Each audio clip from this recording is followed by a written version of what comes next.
Nome. Salvatore. Cognome. Lotta. Data di nascita. 7/10/1966. Professione. Imprenditore. Segni particolari. Benefattore. E adesso vi spieghiamo anche perché. Buongiorno Salvatore. Perché. Buongiorno caro Salvatore. Allora, Agricola Campidanese, Gavina, tutto questo un gran bel movimento è stato legato a questo successo di questa anguria senza semi, insomma, che abbiamo conosciuto per tanti versi anche attraverso uno spot che era quello dei Lappola, molto simpatico. Molto simpatico. Salutiamo Massimiliano Mede e Alessandro Pili, che sono i due interpreti di questo spot. Ma benefattore lo abbiamo messo come segni particolari perché ovviamente si parte dal lato del gusto e del palato, quindi benefattore a tavola perché insomma in tanti hanno acquistato questo prodotto, ma grazie a questo prodotto si sono raccolti fondi importanti per fare una cosa buona, una cosa bella in Burundi. Vuoi raccontarci tu un attimo come sono andate le cose? Allora, le cose sono andate così. Io da più di 2 anni ho una bambina adottata a distanza in Burundi e conosco i Giardinieri di Sicomori, che è un'associazione di assemini che ha circa 1000 persone iscritte e quasi 1500 bambini adottati dalla Sardegna in Burundi. Certo. E con loro a febbraio l'anno scorso avevo saputo che c'era stata un'alluvione e comunque aveva fatto fuori una marea di case. Quindi i villaggi di quelle parti. Un villaggio proprio di Bujumbura, di un quartiere di Bujumbura che è la capitale, dove ci sono 1 milione di persone. E lì è successo che in quel contesto noi avevamo vissuto sulla nostra pelle, proprio a Terralba, a novembre 2013, l'alluvione. Dunque tutto il nostro territorio è stato colpito e martoriato.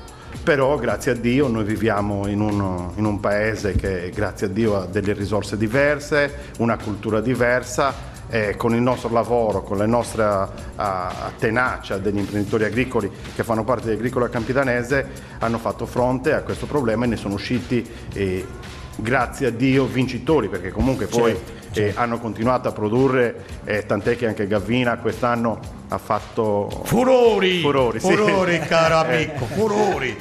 Sì, dovevo dirlo perché è stato veramente è un dato oggettivo, anche mediaticamente un successo. Sì, mediaticamente, ma poi la cosa bella sono i messaggi che continuano. Noi abbiamo delle persone che si occupano di seguire i nostri siti, messaggi che arrivano dalle persone che oggi che hanno astinenza di Gavina, oppure qualcuno che ci dice che con Gavina non riesce a mangiarla senza intolleranze. Dunque tutte queste cose qua che comunque fanno. Senti, quindi la raccolta dei fondi è arrivata a una cifra straordinaria. Allora cosa è successo? Che a febbraio, nel momento di studiare un'operazione di marketing, io sono sincero con tutti, ho detto ma Gavina è prende dal territorio, dalla terra, perché comunque noi prendiamo dalla terra, distribuiamo e comunque gli utili poi vanno agli imprenditori. È giusto che ridiamo un po' alla terra, qualcosa lo ridiamo alla terra. Dunque noi a Terralba abbiamo superato un problema, in Burundi c'era questo problema. Il Burundi è il terzo paese più povero al mondo e dunque mi è venuta l'idea, ho chiamato questi Giardini Sicomori e ho detto ascolta, io sto pensando a questa cosa qua, vorrei sposare un'operazione di marketing anche a far del bene a queste persone che hanno avuto un problema. Ho chiesto la loro autorizzazione, l'hanno presa subito, hanno parlato con i vertici che sono i missionari saveriani in Burundi, hanno sposato questa iniziativa e abbiamo studiato questa operazione di marketing dove sia i Lappola si sono prodigati, spesi per la causa e tutti abbiamo iniziato questa campagna di marketing dove i risultati sono stati strabilianti. Noi abbiamo fatto 3 volte, l'avevamo messo un po' in preventivo, ma un risultato così non era nelle previsioni. Ha colpito in effetti. Ma ha colpito. Poi magari possiamo parlare dei motivi del perché ha colpito. Assolutamente, perché però poi comunque le alla strategie fine di marketing sono anche molto affascinanti.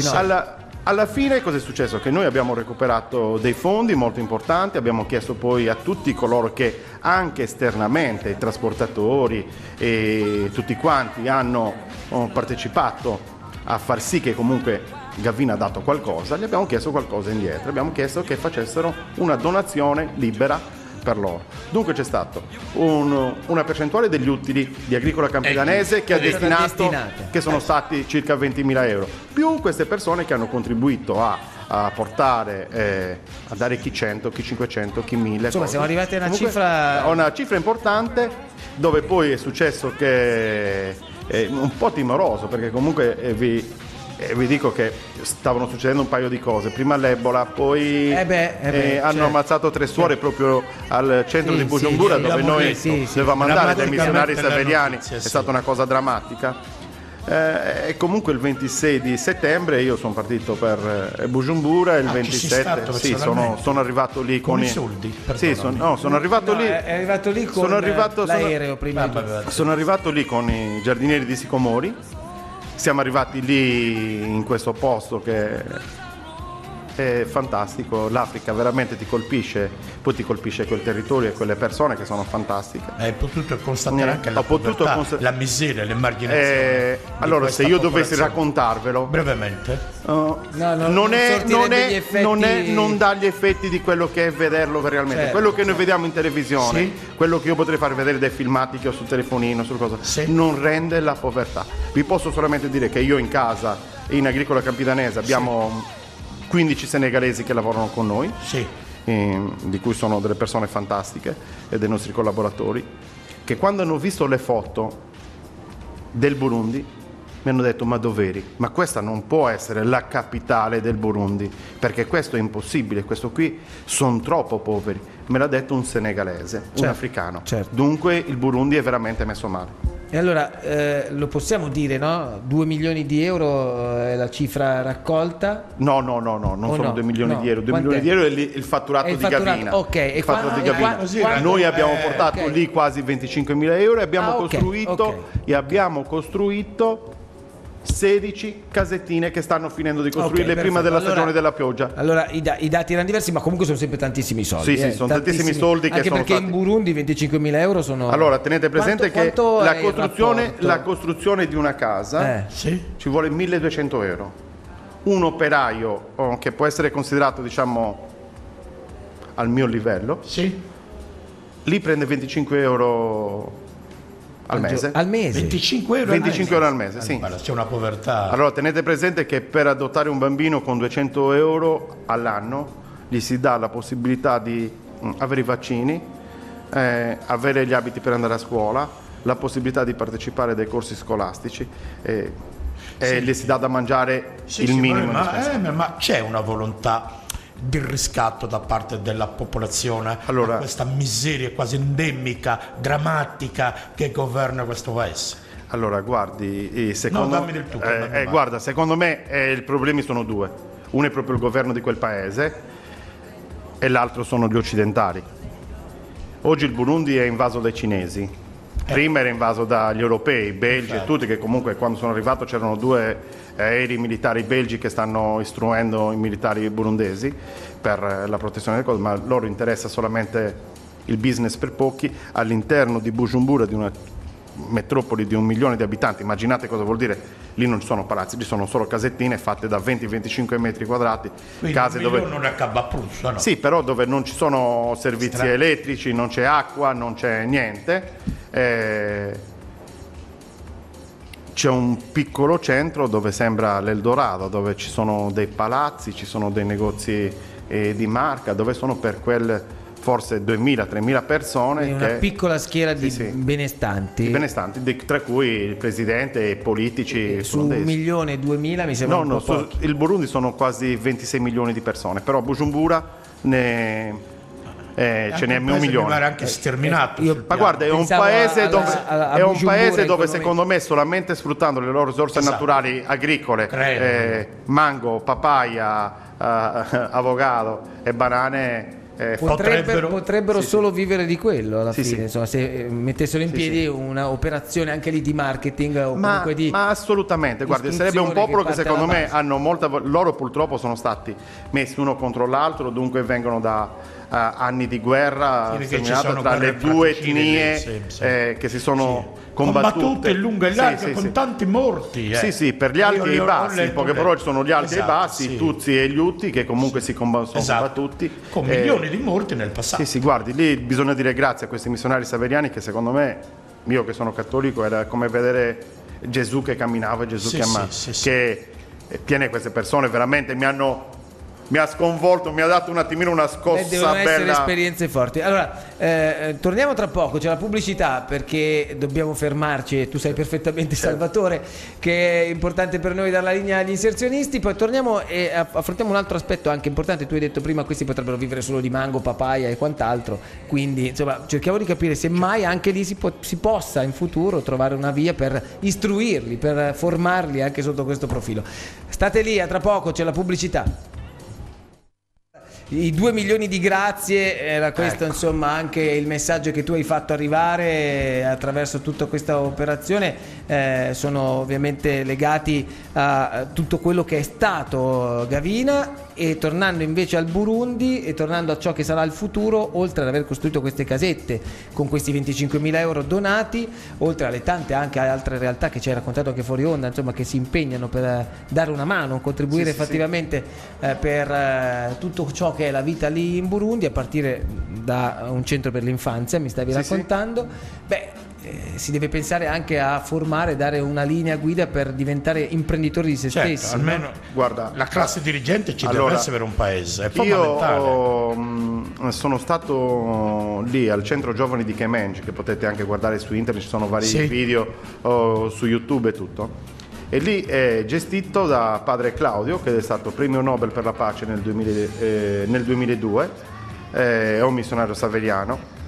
E con lui stavamo parlando, ma soprattutto con i giardinieri sicomori qua, c'è Sergio che è uno dei responsabili con cui dialoghiamo parecchio, e Giuseppe che è il presidente, e per l'anno prossimo stiamo cercando di studiare qualcosa di molto importante, proprio perché loro lì i fondi non vengono elargiti, dati alle persone in maniera, ma vengono strutturati. Dunque, sì, che la scuola per i muratori, la scuola per i barman, la scuola per le creare delle professionalità. Si creano delle professionalità, destinazione ben definita. Perfetto. Ecco. Deve essere così, non a pioggia, come si fa e i missionari si occupano di questo, sono molto bravi e molto professionali in questo, tant'è che stanno creando una nuova cultura. Questo centro giovani di Kemenji ha circa 150.000 ragazzi iscritti e 50.000 ragazzi che ci partecipano, dunque hanno bisogno di fondi per essere aiutati, per essere fatti.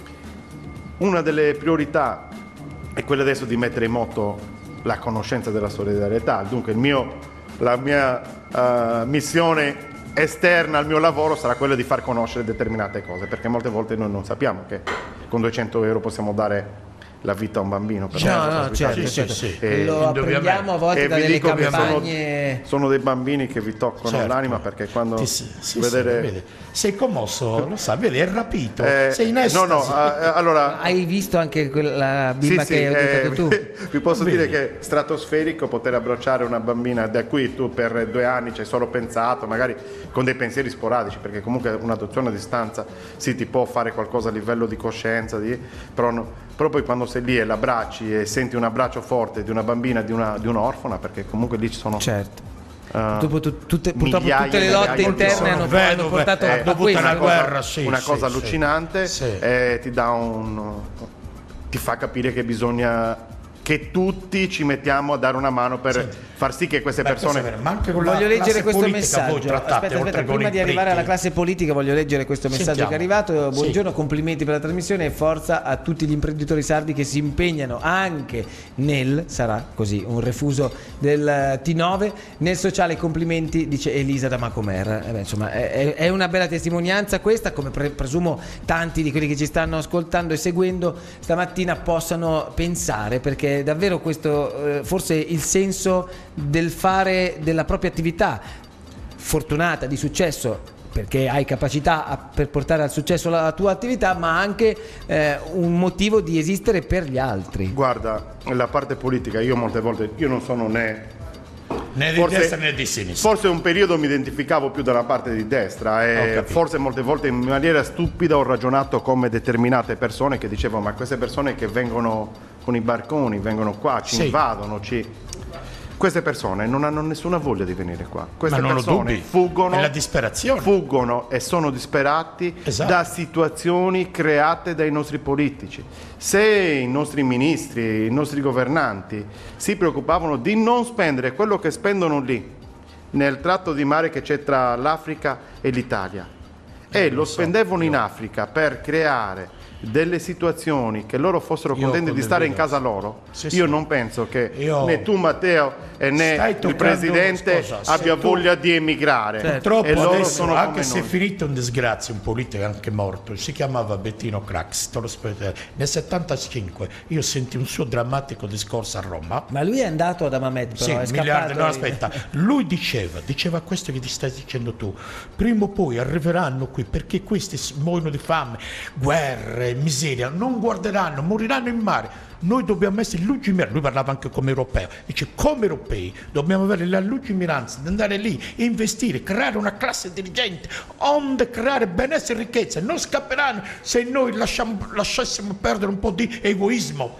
entrare in questo, non fu recepito questo discorso, ho il dovere di dirle. Ma assolutamente, io ripeto che bisogna mettersi il problema più a fondo. Magari qualcuno dovrebbe fare qualche viaggio come questo, vedere che sono dei paesi ricchi, dei paesi che possono produrre. Il Burundi non ha minerali, ma ha un territorio che è fantastico, un territorio che potrebbe essere turistico, che potrebbe avere, ci puoi coltivare, se lì butti un seme, nasce. Dunque lì si ha la possibilità di coltivare l'agricoltura. Quindi bisogna rivedere tutta una strategia internazionale volta a migliorare e a creare anche il gruppo dirigente. Ma assolutamente. Perdonami, hai citato un personaggio della politica italiana, ma per dire che lui si poneva questi drammatici problemi quasi nella democrazia e non nel fascismo, quindi nella democrazia esiste la possibilità di essere di un parere e dell'altro. Poi non è detto che quello che esprimi sia il parere giusto, ma è importante che esista anche uno come Salvini che dica il contrario, perché sennò non ci sarebbe una discussione. Sicuro è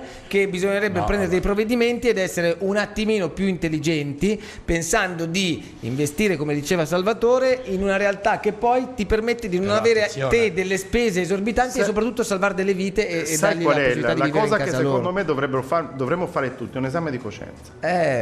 Se noi siamo andati a sfruttare un territorio, un popolo, se poi questo popolo ci si ritorce contro, oppure viene a chiedere anche perché noi li abbiamo depredati di tutto, allora secondo me bisogna negli anni anche, 60 ma non fino a oggi, perché tutt'oggi se tu vai in Congo ci sono le miniere che sono gestite dai belgi, dagli americani. Dì la verità, gli europei avevano paura di creare un gruppo dirigente negli anni 50 e 60, avevano paura perché dice prima o poi questi cacceranno e li hanno lasciati l'ignoranza. Noi abbiamo dissipato risorse e lasciando questi popoli noi abbiamo delle colpe drammatiche, saremo condannati per minimo 4 secoli, perché dal 1800 gli inglesi furono i primi a scipare le risorse e a non creare una cultura dirigenziale. Diciamolo queste cose, scusami. Io lo guardo perché mi aspetto da un momento all'altro l'infarto, capito? No, quindi è per quello che è questo dramma che lui sta raccontando, che milioni di persone al giorno muoiono di fame, Matteo. Milioni al giorno. Hai ragione su tutto, avete ragione, abbiamo ragione. No, ma allora io non penso che ci sia